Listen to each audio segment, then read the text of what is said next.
Good morning, my dear students. Pay attention to what I will teach today.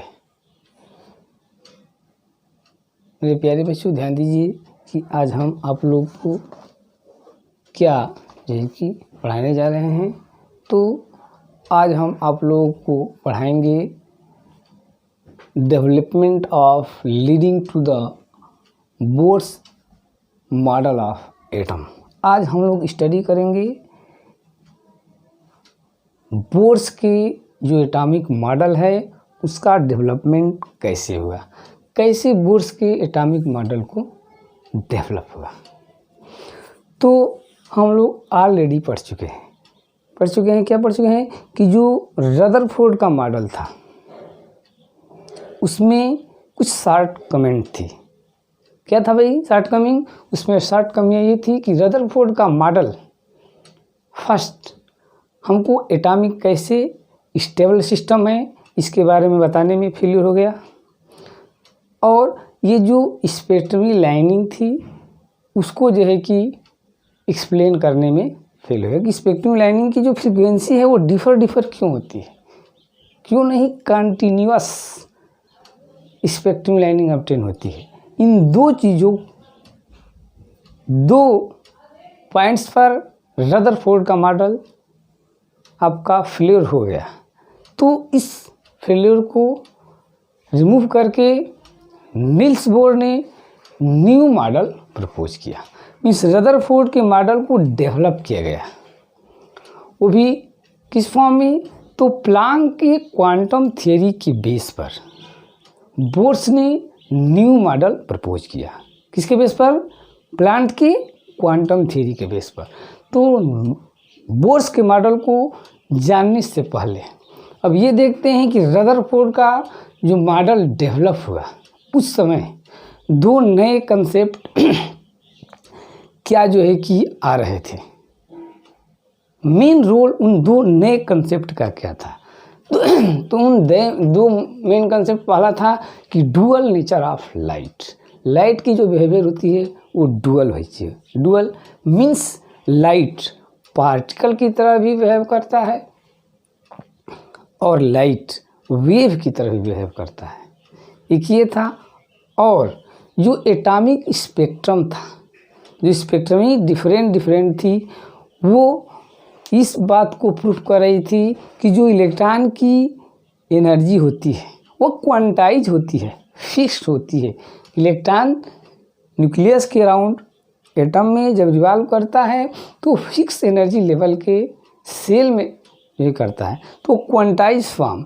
ये दो concept means light का dual nature as a particle, as a wave, और quantize spectrum electron की energy quantize होती है। ये दो concept के बेस पर बोर्स ने अपना न्यू एटॉमिक मॉडल प्रपोज किया।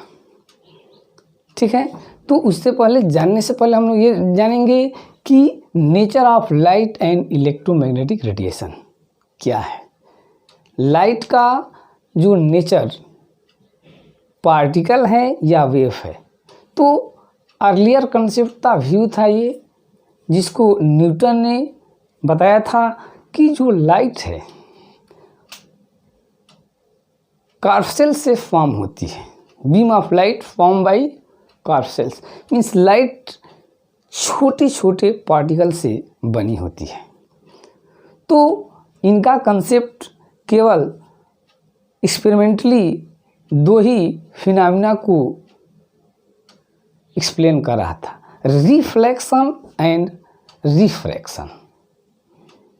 जो न्यूटन का पार्टिकल कंसेप्ट था, कार्सल थियरी थी, केवल दो ही कंसेप्ट को क्लियर कर रहा था।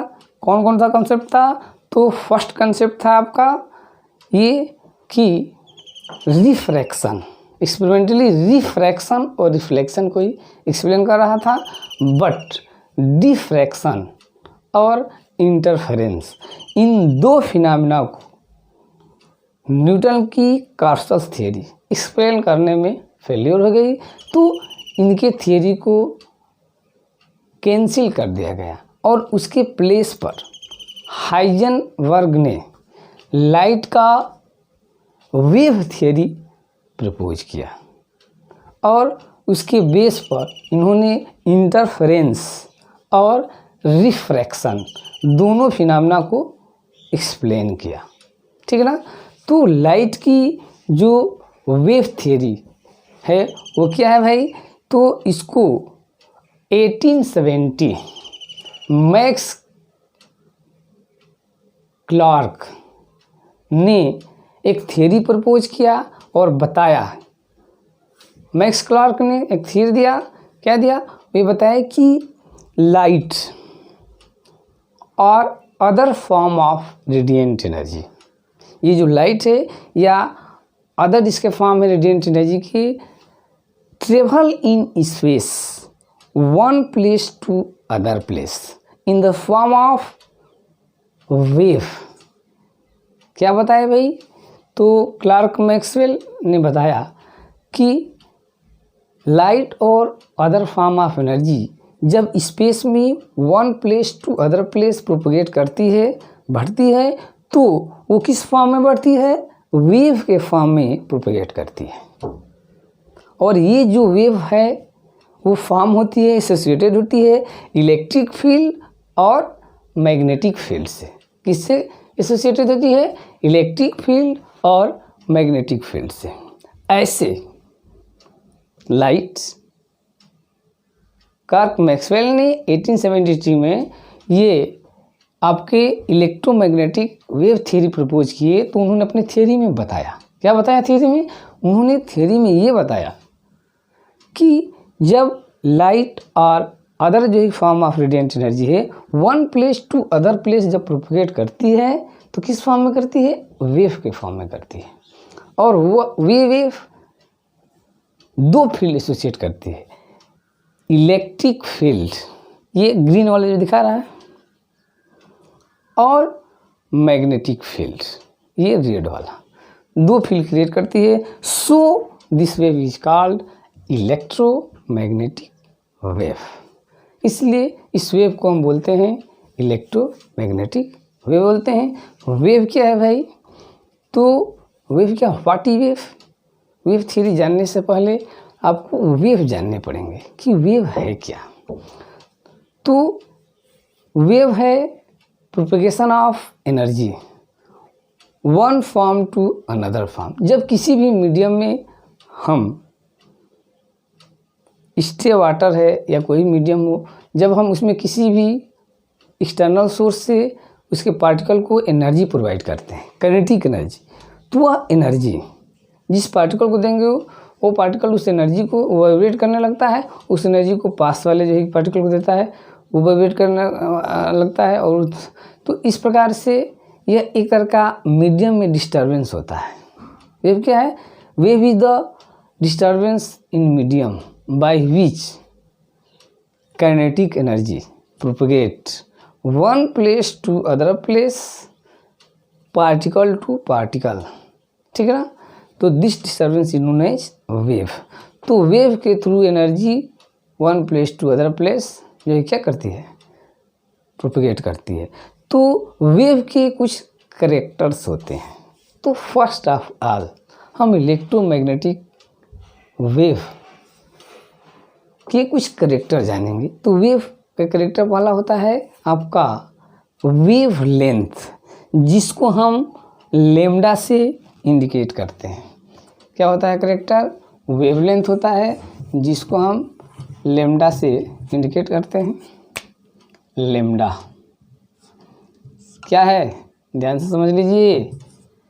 वेव लेंथ कह रहा है कि the distance travel by wave, the distance traveled by wave in one vibration, one oscillation।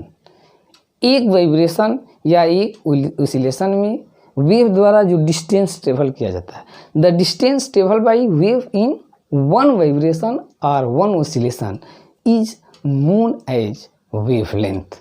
और लेमडा से इसको इंडिकेट करते हैं।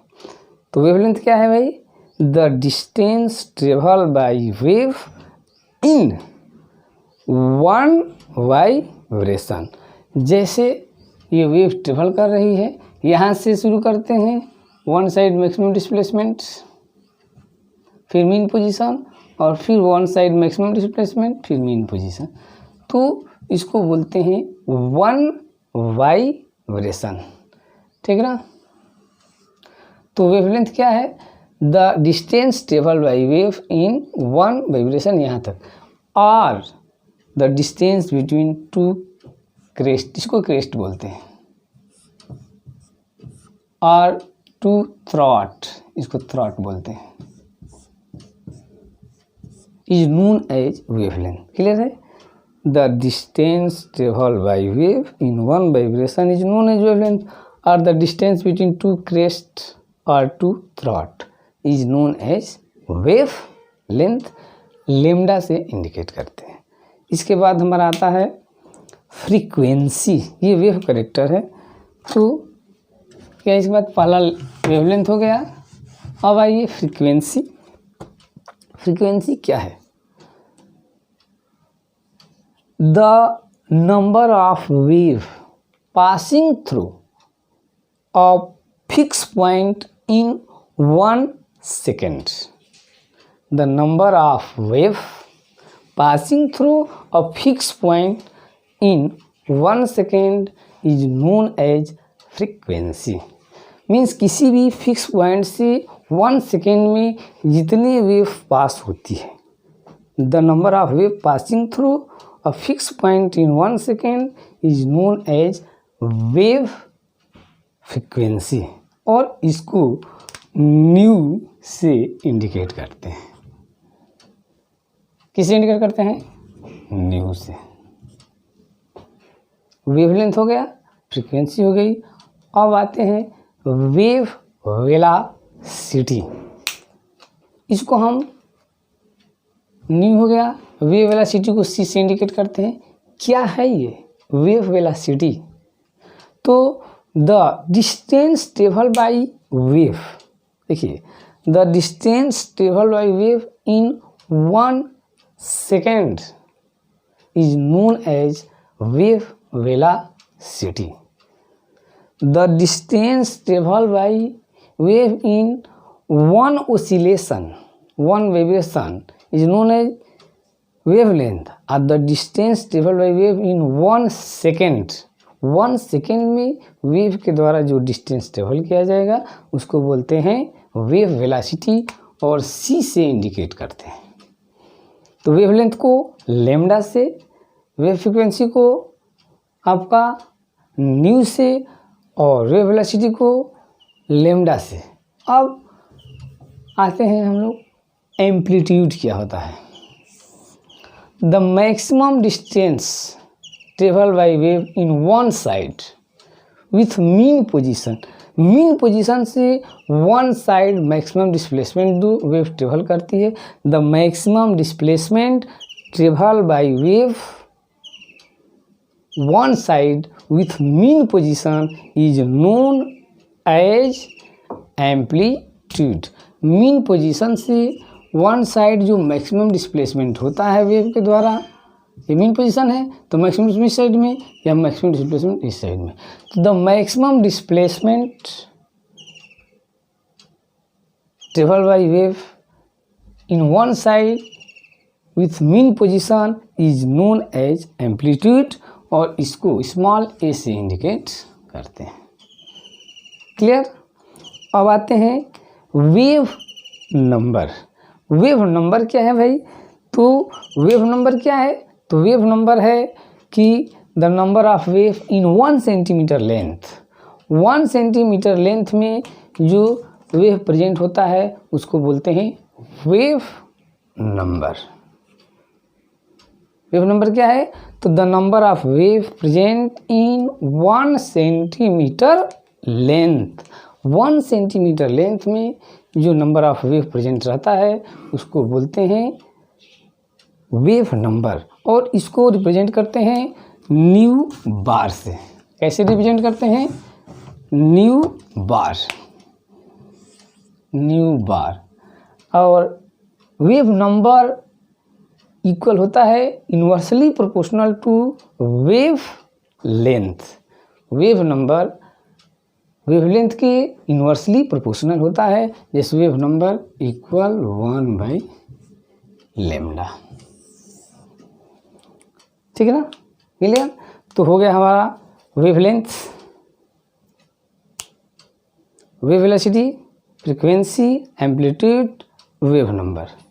ठीक है ना। अब हम लोग रिलेशन देखते हैं, रिलेशन बिटवीन, हम लोग रिलेशन फाइंड करेंगे किसके किसके बीच में, वेवलेंथ, वेव नंबर, फ्रीक्वेंसी और वेव वेलोसिटी। इन चार चीज़ में हम रिलेशन निकालेंगे। ध्यान दीजिए किस में निकालना है, wavelength, wave number, velocity, frequency और एम्पलीट्यूड्स। ठीक है, तो हम लोग ऑलरेडी जानते हैं कि वेव वेलोसिटी c इक्वल होता है वेवलेंथ इंटू न्यू, कोई सस्पिशन नहीं। तो क्या है ये, न्यू क्या है, फ्रीक्वेंसी। तो न्यू इक्वल क्या हो जाएगा, न्यू इक्वल हो जाएगा आपका c/λ, या न्यू इक्वल हम लिख सकते हैं c इंटू 1/λ, और new equal c into wave number. क्योंकि इन्वर्सली प्रोपोर्शनल होता है वेव नंबर का, तो न्यू इक्वल हो जाएगा c इंटू वेव नंबर। तो ये रिलेशन हो गया velocity, lambda and frequency, velocity frequency, velocity and wave number. तो ये रिलेशन हो गया, इस पर हमको कैलकुलेशन हम लोगों को करना है। तो ये वेव करेक्टर हो गए। अब देखना है character of electromagnetic radiation. Electromagnetic जो रेडिएशन होता है उसका करेक्टर क्या होता है। तो पहले ही हम बताए हैं कि इसके करेक्टर कुछ मेंस हैं। फर्स्ट कि electromagnetic wave consist of electric field and magnetic field. Electromagnetic wave जो है कि टू फील्ड कंटेन करता है, electric field and magnetic field. गौर कीजिए, electromagnetic wave two field contain करता है, electric field and magnetic field, which is perpendicular to each other. देखिए electric field is and also perpendicular to direction of propagation of light. First electromagnetic wave का first character क्या है कि electromagnetic wave travel one place to other place in the form of wave. और electromagnetic wave contain करता है two field, electric field and magnetic field, which is perpendicular to each other and also perpendicular to direction of propagation of light. ये अपने में भी perpendicular होते हैं और लाइट जिस डायरेक्शन में प्रोपगेट करता है उसके भी परपेंडिकुलर होते हैं। फर्स्ट सेकेंड कह रहा है कि all the electromagnetic wave travel in vacuum in same speed. All the electromagnetic wave travel in vacuum in same speed as a speed of light 3 × 10⁸ metre per second. तो किस speed से, speed of light से वो space में one place to other place क्या करता है, वो ट्रेवल करता है। तो क्या बता रहे थे कि electromagnetic wave travel in space, all the electromagnetic wave travel in space in same speed as a speed of light. Second third number कह रहा है कि electromagnetic wave propagate one place to other place in space don't require any material medium, it only propagate in vacuum. Means electromagnetic wave को one place to other place propagate करने के लिए किसी भी मटेरियल मीडियम की requirement नहीं होती है, यह वैक्यूम में जो है कि प्रोपेगेट करती है। तो इलेक्ट्रोमैग्नेटिक वेव के 3 कैरेक्टर्स, फर्स्ट कि इलेक्ट्रोमैग्नेटिक वेव इलेक्ट्रिक फील्ड और मैग्नेटिक फील्ड से एसोसिएटेड होता है, जो कि एक दूसरे के परपेंडिकुलर होते हैं और direction of propagation of light के भी परपेंडिकुलर होते हैं। फर्स्ट, ऑल इलेक्ट्रोमैग्नेटिक वेव्स की स्पीड सेम होती है और उसका स्पीड होता है स्पीड ऑफ लाइट। और थर्ड नंबर कि इलेक्ट्रोमैग्नेटिक वेव को one place to other place propagate करने के लिए किसी भी मटेरियल मीडियम की रिक्वायरमेंट नहीं होती है, वो किसी भी मटेरियल मीडियम में नहीं जाता है, वो वैक्यूम में ट्रेवल करता है।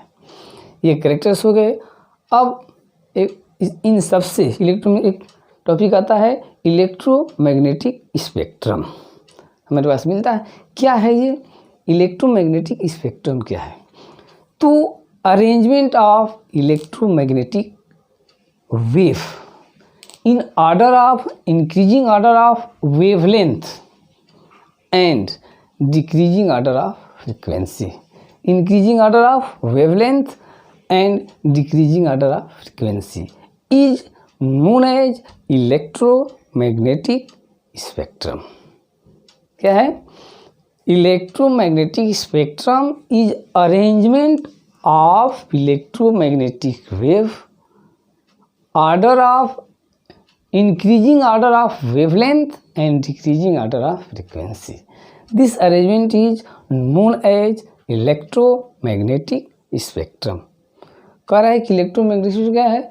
इलेक्ट्रोमैग्नेटिक स्पेक्ट्रम वह अरेंजमेंट है जिसमें इलेक्ट्रोमैग्नेटिक वेव को वेवलेंथ के इंक्रीजिंग ऑर्डर में और फ्रीक्वेंसी के डिक्रीजिंग ऑर्डर में अरेंज किया जाता है। इलेक्ट्रोमैग्नेटिक स्पेक्ट्रम को, उस अरेंजमेंट को हम कहते हैं इलेक्ट्रोमैग्नेटिक स्पेक्ट्रम। क्या है भाई? तो अरेंजमेंट है। इलेक्ट्रोमैग्नेटिक स्पेक्ट्रम क्या है? अरेंजमेंट है। इसका अरेंजमेंट इलेक्ट्रोमैग्नेटिक वेव का किस फॉर्म में? Increasing order of wavelength and decreasing order of frequency. तो इस अरेंजमेंट में देखिए, जिसका वेवलेंथ सबसे कम और सबसे अधिक फ्रीक्वेंसी वो है गामा रे। गामा रे की वेवलेंथ सबसे कम होती है और फ्रीक्वेंसी सबसे अधिक होती है। इसके बाद आगे बढ़ते हैं तो एक्सरे आता है। एक्सरे में अब इसका वेवलेंथ गामा रे से अधिक और फ्रीक्वेंसी कम हो जाएगी। उससे आगे बढ़ते हैं अल्ट्रावायलेट वेव। इसका वेवलेंथ एक्सरे और गामा रे से अधिक और फ्रीक्वेंसी इनसे कम। तो सबसे वेवलेंथ कम गामा, उससे अधिक एक्सरे, उससे अधिक यूवी लाइट। इंफ्रारेड स्पेक्ट्रम, इसका वेवलेंथ इन सबसे अधिक इंक्रीज कर रहा है। अब आइए माइक्रोवेव, इसका जो है कि वेवलेंथ इससे अधिक। रेडियो वेव, इसका स्पेक्ट्रम इन सबसे अधिक। और लास्ट में है आपका लॉन्ग रेडियो वेव, इसका वेवलेंथ सबसे अधिक होता है और फ्रीक्वेंसी सबसे कम होती है। तो ये है आपका order, increasing order of wavelength and decreasing order of frequency. तो this arrangement is known as electromagnetic spectrum. इसमें देख लीजिए दिया हुआ है ये chart, gamma ray, X-ray, ultraviolet, infrared, microwave, radio wave, long radio wave. ये ऑर्डर आप लोगों को याद रखना पड़ेगा और ये वेवलेंथ का ऑर्डर, ठीक है ना। इस पर क्वेश्चन आते हैं। ये विजुअल रीजन इसके बीच में होता है। तो विजुअल रीजन जो लाइट हम लोग देखने को मिलता है वो विजुअल रीजन है। इसमें भी मिलता है आपका वायलेट लाइट, इसका वेवलेंथ सबसे कम और रेड का सबसे अधिक होता है, ठीक है ना। तो ये भी देखिए इंक्रीजिंग ऑर्डर ऑफ, ठीक है ना। तो ये हमारे टॉपिक्स हो गए। इस पर कुछ क्वेश्चंस है, हम लोग देखते हैं और करते हैं। आइए ध्यान देते हैं क्वेश्चन क्या कह रहा है।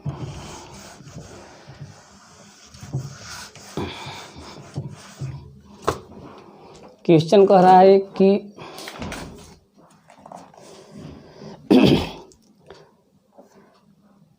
Yellow light emitted from a sodium lamp है जो कि येलो लाइट इमिट कर रहा है, has a wavelength of 580 nanometre.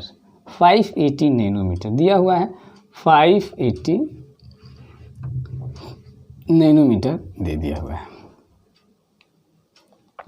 एक सोडियम लैंप है जिससे येलो कलर की लाइट जो है कि इमिट हो रही है।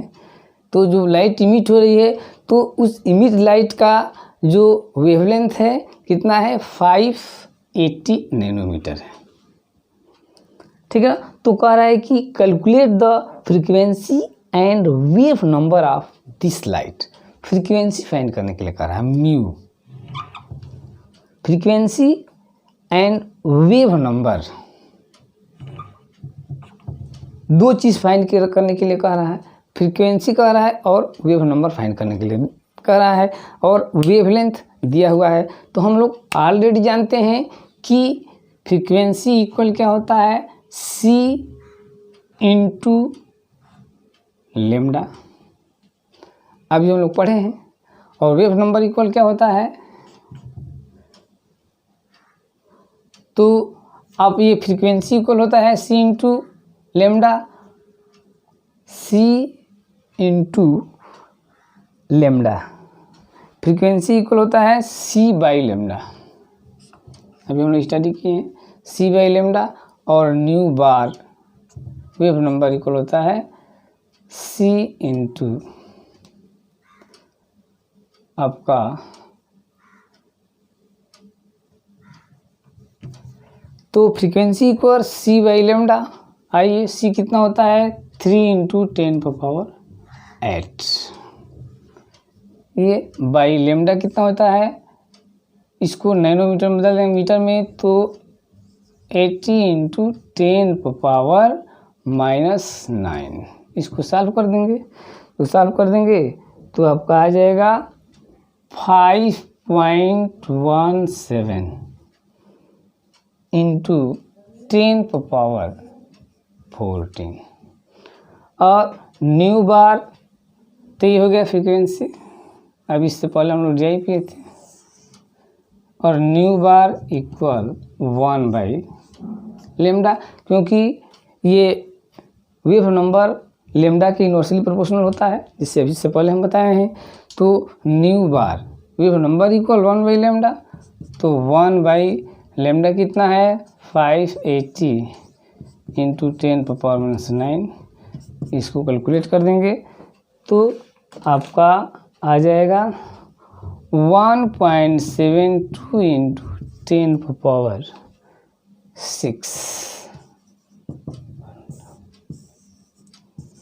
तो जो येलो लाइट सोडियम लैंप से इमिट हो रही है, इसका वेवलेंथ दिया हुआ इतना, तो उसकी फ्रीक्वेंसी हो गई 5.17 इंटू 10⁻14, ठीक है ना, हर्ट्ज या पर सेकेंड। और नंबर वेव नंबर, तो वेव नंबर हम लोग ऑलरेडी जानते हैं, थियरी में भी बताए हैं कि इनवर्सली प्रोपोर्शनल होता है वेवलेंथ का, तो 1 बाई लेमडा, तो इसकी वैल्यू रख दिए, तो ये हो गया पर मीटर। ये हो गई आपका वेव नंबर। अगला क्वेश्चन हम लोग देखते हैं क्या कह रहा है, ठीक ना, इसको सॉल्व हम लोग करते चलिए। अगला क्वेश्चन कह रहा है कि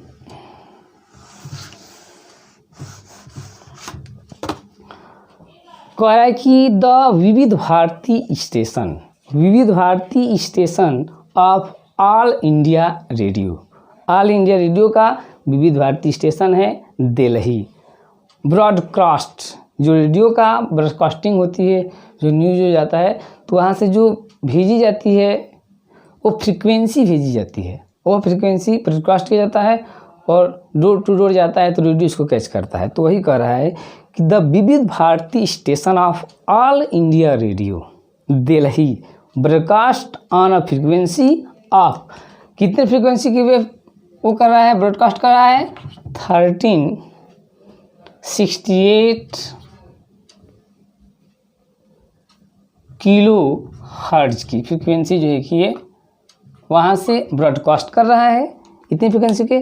तो कैलकुलेट द वेवलेंथ कैलकुलेट करने के लिए कह रहा है, और also calculate radio station and wavelength electromagnetic radiation emitted from the transmitter, which part of the electromagnetic radiation belong। कह रहा है कि ये किस जो है कि आपके किस रीजन से ये बिलोंग करता है, ये जो इलेक्ट्रोमैग्नेटिक स्पेक्ट्रम है यह जो फ्रीक्वेंसी है किस रीजन से बिलोंग करती है। तो वेवलेंथ निकालेंगे और वेवलेंथ निकाल करके इससे मैच करा देंगे, ठीक है ना। तो हम लोग जानते हैं कि वेवलेंथ लेमडा इक्वल होता है आपका C/ν। फॉर्मूला हम लोग पढ़े हैं कि वेवलेंथ इक्वल C/ν। अब ये दिया हुआ है, न्यू की वैल्यू दी हुई है 1368 किलो हर्ट्ज। इसको हम चेंज कर देंगे तो हर्ट्ज में इंटू 10⁻³ ये हो जाएगा। अब हमें वेवलेंथ फाइंड करना है, तो wavelength lambda equal 3 × 10⁸ divided by 1368 × 10⁻³। अब इसको डिवाइड कर दीजिए, तो डिवाइड कर देंगे तो हमें मिलेगा 219.3 मीटर, ये वेवलेंथ हमें मिल जाएगा। अब हम यह पूछ रहा है कि ये इलेक्ट्रोमैग्नेटिक स्पेक्ट्रम के किस रीजन से, गामा रे के रीजन से कि एक्सरे के कि अल्ट्रावायलेट किससे मैच करता है। तो ध्यान दीजिए 219 है, ये सब कम है। यहाँ पर आइए, ये है आपका 10⁻², मतलब कि 10 से 1000 के बीच में है। कितना है 10⁻², 10 से 1000 के बीच में है ये। तो मतलब कि ये रेडियो वेव 10 to 10 यहाँ तक रेडियो वेव 4 है। तो 10 to यहाँ से लेकर रेडियो वेव में, रेडियो वेव की फ्रीक्वेंसी जो है कि रेडियो द्वारा ब्रॉडकास्ट होती है। रीजन किससे है, रेडियो में। अरे रेडियो से ब्रॉडकास्ट हो रही है ऑल इंडिया, तो रेडियो वेव ही ब्रॉडकास्ट की जाती है, एक्सरे गामा रे नहीं ब्रॉडकास्ट की जाती। तो कितना हो जाएगा आपका, वो रेडियो वेव है, ठीक है ना। इसके बाद हम लोग नेक्स्ट क्वेश्चन देखते हैं, इसको आप लोग कर लीजिए, ठीक है ना। नेक्स्ट क्वेश्चन कह रहा है आपका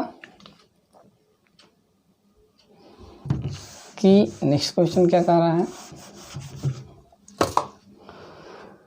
कह रहा है कि the wavelength range of visual spectrum. ये विजुअल स्पेक्ट्रम बताए थे ना आप लोग, ये विजुअल स्पेक्ट्रम इसमें जो दिखा रहा है। तो the wavelength range of visual spectrum extends from violet to red. कहाँ से, वायलेट टू रेड। हम ऑलरेडी जानते हैं कि विजुअल रीजन कहाँ से कहाँ तक होता है, तो वायलेट टू रेड होता है, यहाँ से यहाँ तक फैला हुआ है, एक्सटेंड है, ठीक है ना। वायलेट टू रेड, तो फ्रॉम वायलेट टू रेड, तो वायलेट का दिया हुआ है आपका wavelength, specs this wavelength in frequency, तो 400 नैनोमीटर दिया हुआ है, 400 नैनोमीटर, ठीक। वायलेट रेड का दे दिया हुआ है आपका, वायलेट है, और रेड का दिया है 750 नैनोमीटर रेड का है। अब इसको कह रहा है कि एक्सप्रेस कीजिए फ्रीक्वेंसी के फॉर्म में, ठीक है ना। तो फ्रीक्वेंसी के फॉर्म में हम लोग ऑलरेडी जानते हैं कि न्यू इक्वल C/λ लगा दीजिए। C 3 × 10⁸ बाई, अब वायलेट के लिए 400 है, नैनोमीटर है, 10⁹ ये वायलेट के लिए, ठीक है ना। कैलकुलेट करेंगे तो आपको मिल जाएगा 7.5 × 10⁻, आपका 14 हर्ट्ज। तो वायलेट की फ्रिक्वेंसी हो जाएगी। अब रेड के लिए c by lambda equal 3 into 10⁸ by क्या है भाई, तो इसके लिए है 750 इंटू 10⁻9 माइनस, इसको सॉल्व कर देंगे तो आपको मिलेगा 4.0 इंटू 10⁻14 हर्ट्ज। तो ये आपके हो गए वेवलेंथ को फ्रीक्वेंसी के फॉर्म में, ठीक है ना। तो ये हमारे टॉपिक्स हो गए आपका nature of light and electromagnetic radiation. इसके बाद हम लोग अगला टॉपिक पढ़ेंगे particle nature of electromagnetic radiation and Planck quantum theory. ये तो वेव नेचर था ना इलेक्ट्रोमैग्नेटिक का। अब हम नेक्स्ट वीडियो में पढ़ेंगे particle nature of electromagnetic radiation. Electromagnetic radiation का पार्टिकल नेचर क्या होता है, ठीक है ना। तो उसको जानने के लिए आप लोग मेरे चैनल को सब्सक्राइब कीजिए, लाइक कीजिए और शेयर कीजिए, ताकि जो ही नेक्स्ट वीडियो हम जैसे कि चैनल अपलोड करेंगे तो तुरंत आप लोगों को जो है कि मिल जाएगा। इसके लिए आइकन बेल प्रेस कर लीजिए, तो जो ही new topic Planck quantum theory electromagnetic radiation of particle nature जो ही हम आज करेंगे आपको तुरंत मिलेगा। इसके लिए आप लोग चैनल को सब्सक्राइब कर लीजिए। तब तक के लिए थैंक्स।